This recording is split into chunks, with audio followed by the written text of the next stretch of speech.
International बहुत बड़ी developments हो रही हैं। ट्रंप अपने लिए मुश्किलात बढ़ाता चला जा रहा है। मशहूर जियोपॉलिटिकल एक्सपर्ट इयान ब्रेमर ने इस पर बड़ा और चौंकाने वाला बयान दिया। कहा कि ट्रंप की ये जीत ज्यादा दिन तक नहीं टिक सकती। इसकी वजह यह है कि ट्रंप प्रधानमंत्री मोदी जैसे लोकप्रिय नेता नहीं। ट्रंप की इंपीचमेंट का चांस बढ़ चुका है, 53% हो चुका है।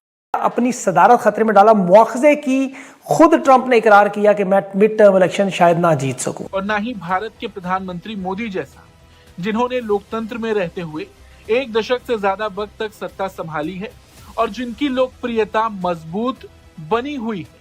ये अमेरिका के खिलाफ, उन्होंने वाज़े अल्फाज में कहा कि ये अमेरिका के खिलाफ इंतकामी कार्रवाइयों का बाकायदा आगाज है। समझ ली हिंदुस्तान चाहता क्या है और सारी सूरत हाल के अंदर जो हिंदुस्तान की पॉलिसी है, पूरा फलसफा है जिसको इम्प्लीमेंट किया जा रहा है, कानून साजी की जा रही है। इस सारी सूरत हाल के बाद पाकिस्तान के पास क्या क्या ऑप्शंस हैं, पाकिस्तान क्या क्या करे।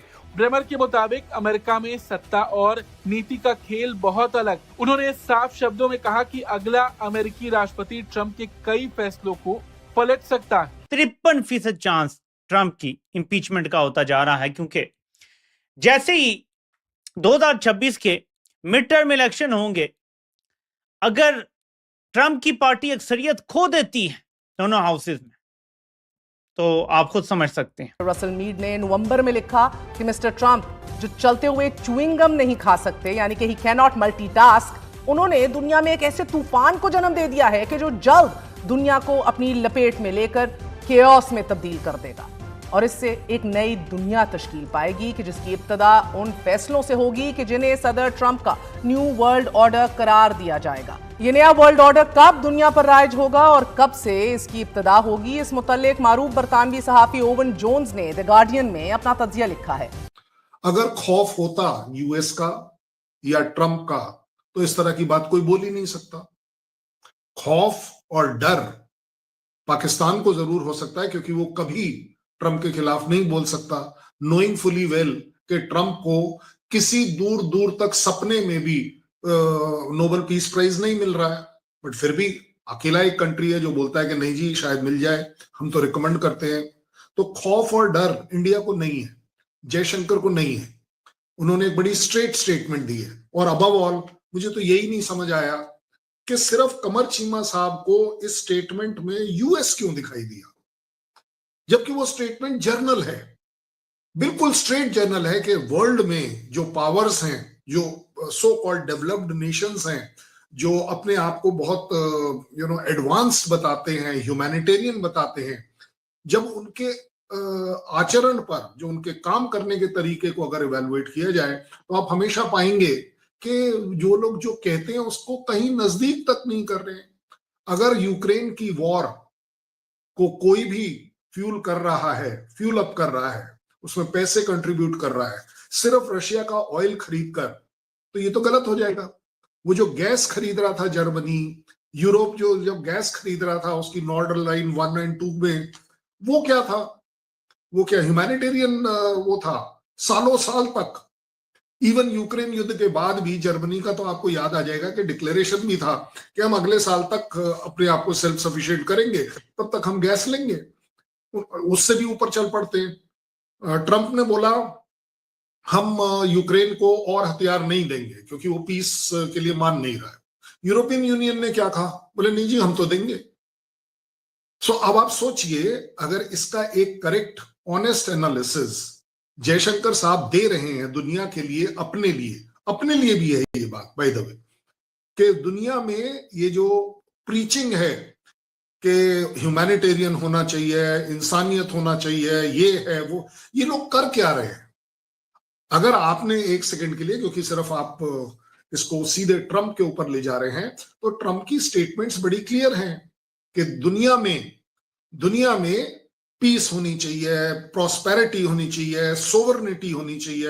अगर आपको याद हो, जब ट्रंप इलेक्शन में कैंपेनिंग कर रहे थे तो उन्होंने ये भी कहा था कि मैं ये डीप स्टेट को डिसमेंटल करूंगा।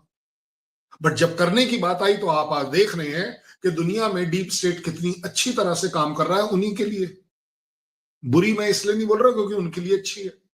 सो अगर जयशंकर साहब ने बेखौफ होकर बेबाकी के साथ ये स्टेटमेंट दी है कि दुनिया के कंट्रीज कहते कुछ और है, करते कुछ और है, और इसीलिए कृपया कर हमें सरमन मत दीजिए, हमें ज्ञान मत दीजिए। सो क्या गलत किया आप बता दीजिए। सो गुंडागर्दी और बदमाशी से एक मुल्क का सदर अगवा कर लिया, अब उनके तेल पे ऐसे हक जता रहा है जैसे इसके बाप का माल है। लेकिन बात यहां खत्म नहीं होती। इससे पहले कि मैं और कुछ आपको बातें बताऊं, मिनियापोलिस में ट्रंप एक और बात कर रहा है कि मैं ग्रीनलैंड पे कब्जा कर लूंगा। इस पे दो बड़ी डेवलपमेंट्स हुई हैं। नंबर एक, जॉइंट स्टेटमेंट आया है। इस स्टेटमेंट में फ्रांस के सदर, जर्मनी के चांसलर, इटली की जो प्राइम मिनिस्टर हैं, फिर पोलैंड के प्राइम मिनिस्टर, स्पेन के प्राइम मिनिस्टर और बर्तानिया के प्राइम मिनिस्टर जो हैं, और उसके बाद डेनमार्क के प्राइम मिनिस्टर, उन्होंने ग्रीनलैंड के ऊपर ये जॉइंट स्टेटमेंट दी है। मैं बाकी बातें नहीं पढ़ूंगा क्योंकि वो ये है कि हम इकट्ठे हैं और ये नेटो भी बड़ी अच्छी है और फलां है। वो एंड में जो बात लगती है ना, वो बड़ी इंपॉर्टेंट है। मैं थर्ड लास्ट पैरा पढ़ूंगा। Security in the Arctic must be therefore be achieved collectively in conjunction with NATO allies, including the United States.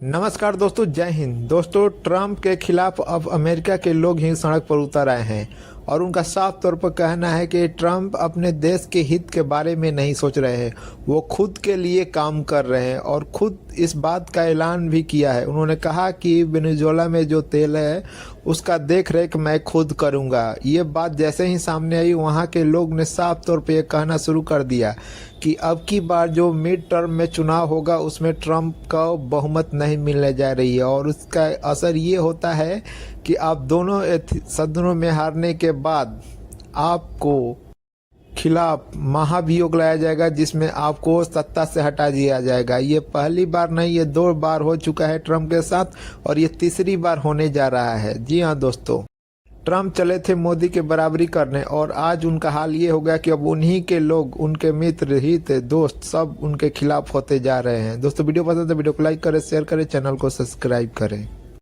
By upholding the principles of the UN Charter, including sovereignty, territorial integrity, and the inviolability of borders. These are universal principles and we will not stop defending them.